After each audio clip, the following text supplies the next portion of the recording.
Assalamualaikum warahmatullahi wabarakatuh.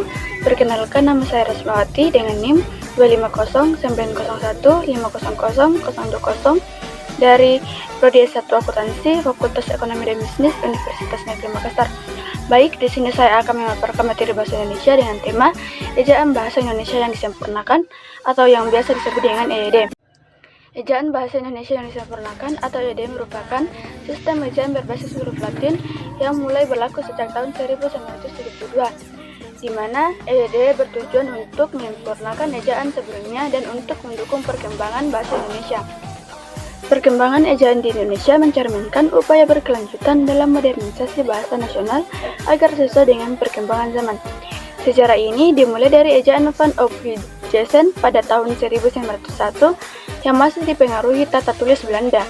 Kemudian beralih ke ejaan Republik atau ejaan Sowendi pada tahun 1947 sebagai simbol kemandirian bangsa. Momentum terbesar terjadi pada tahun 1972 dengan diresmikannya EYD yang menyelaraskan ejaan antara Indonesia dan Malaysia. Setelah sempat berganti nama menjadi PUEBI pada 2015, pemerintah melalui Badan Pengembangan dan Pembinaan Bahasa kembali menggunakan nama EYD pada tahun 2022. Perubahan ini dilakukan untuk mengakomodasi pemekaran bahasa di era digital serta menjaga aspek historis istilah EYD yang sudah melekat kuat di masyarakat. Ejaan yang disempurnakan atau EYD merupakan pedoman resmi yang mengatur penggunaan ejaan dalam bahasa Indonesia agar penulisan menjadi baku, seragam, mudah dipahami. Ruang lingkup EYD mencakup aturan-aturan dasar dalam penulisan bahasa Indonesia yang meliputi yang pertama itu pemakaian huruf. Pemakaian huruf dalam EYD mengatur cara menggunakan huruf dalam penulisan bahasa Indonesia secara benar. Huruf yang digunakan adalah huruf Latin yang terdiri atas 26 huruf, yaitu A sampai Z. Dalam EYD, pemakaian huruf dibagi menjadi dalam beberapa ketentuan penting antara lain yaitu A. Huruf kapital. Huruf kapital digunakan pada huruf pertama pada awal kalimat, huruf pertama nama orang, nama bangsa, suku bangsa, dan bahasa. Huruf pertama nama hari, tahun, dan hari raya. Huruf pertama nama lengkap, instansi, dan dokumen resmi. Huruf pertama pada nama geografis. B. Huruf miring. Huruf miring digunakan untuk menuliskan kata atau ungkapan asing yang belum diserap ke dalam bahasa Indonesia, menuliskan judul buku, majalah, atau istilah tertentu dalam kalimat. Yang kedua yaitu penulisan kata. Penulisan kata dalam EYD mengatur cara menulis berbagai bentuk kata agar sesuai dengan bahasa Indonesia. Penulisan kata mencakup beberapa aspek yaitu kata dasar dan kata berembun. Kata dasar adalah kata yang belum mengalami proses pembentukan kata seperti penambahan imbuhan, pengulangan, atau pemacambukan. Kata dasar dapat berdiri sendiri dan memiliki makna lesikal yang jelas. Dalam ejaan bahasa Indonesia, kata dasar ditulis sebagai satu kesatuan tanpa perubahan bentuk. Sedangkan kata berimbun adalah kata yang dibentuk dari kata dasar dengan penambahan imbuhan. Imbuhan berfungsi untuk mengubah makna, fungsi, atau kelas kata dasar tersebut.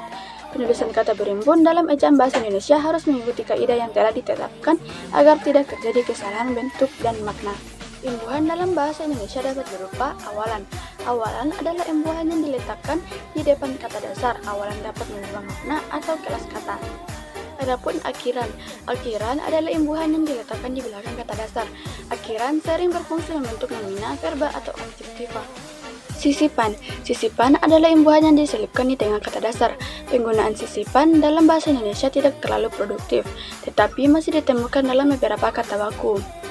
Adapun gabungan awalan dan akhiran yaitu imbuhan yang terdiri atas awalan dan akhiran yang digunakan secara bersamaan dan membentuk satu makna utuh.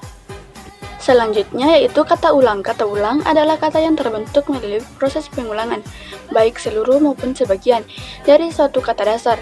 Proses pengulangan ini dalam kajian bahasa disebut reduplikasi. Kata ulang dalam bahasa Indonesia digunakan untuk menyatakan berbagai makna seperti jamak, intensitas, variasi, atau makna tertentu sesuai konteks kalimat. Selanjutnya yaitu gabungan kata. Gabungan kata adalah dua kata atau lebih yang dirangkai untuk membentuk satu makna baru, tetapi masing-masing kata masih mempertahankan bentuk aslinya. Gabungan kata sering juga disebut kata majemuk, meskipun dalam kajian kebahasan terdapat perbedaan istilah sesuai konteks. Dalam EYD dan Pedoman Umum Ejaan Bahasa Indonesia atau PUBI, Penulisan gabungan kata diatur secara khusus agar tidak menimbulkan kekeliruan makna. Kemudian kata depan. Kata depan adalah kata yang digunakan untuk merangkai kata atau frasa sehingga membentuk hubungan makna tertentu dengan kata yang mengikutinya. Kata depan biasanya terletak di depan kata benda, kata ganti, atau keterangan dan berfungsi menunjukkan hubungan tempat, arah, waktu, tujuan, asal, sebab, atau cara. Dalam ejaan bahasa Indonesia yang disempurnakan, kata depan ditulis terpisah dari kata yang mengikutinya. Contoh, di, ke, dari, pada, dengan, untuk, dan oleh. Selanjutnya yaitu kata ganti terikat. Kata ganti terikat adalah kata ganti yang tidak dapat berdiri sendiri dan harus melekat pada kata lain, biasanya berupa akhiran. Kata ganti terikat berfungsi untuk menggantikan orang atau kepunyaan dan sering digunakan dalam bahasa Indonesia, baku maupun tidak baku. Dalam penulisan menurut EYD, kata ganti terikat ditulis serangkai dengan kata yang dilekatinya. Adapun singkatan dan akronim.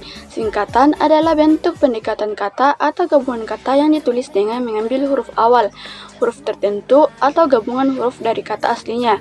Singkatan digunakan untuk mengefisienkan penulisan, terutama dalam karya ilmiah, administrasi, dan komunikasi resmi.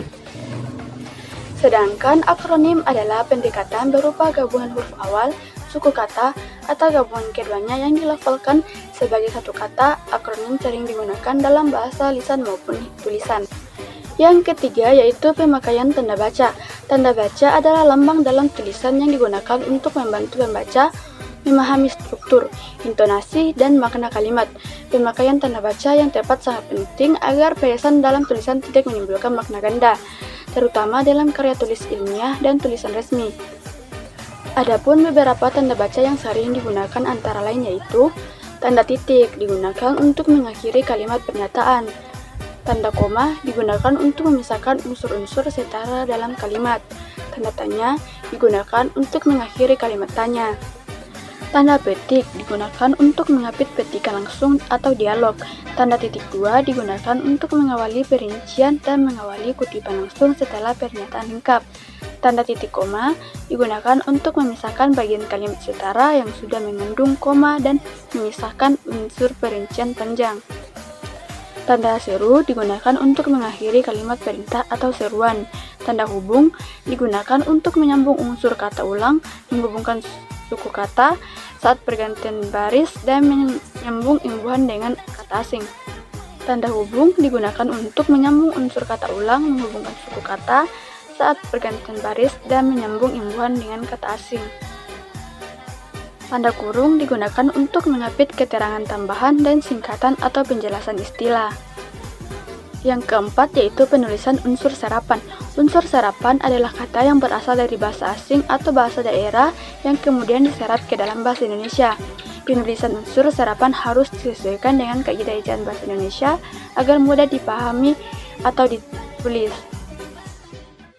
Penyesuaian unsur serapan dilakukan berdasarkan pelafalan, penulisan huruf, kebiasaan penggunaan dalam bahasa Indonesia.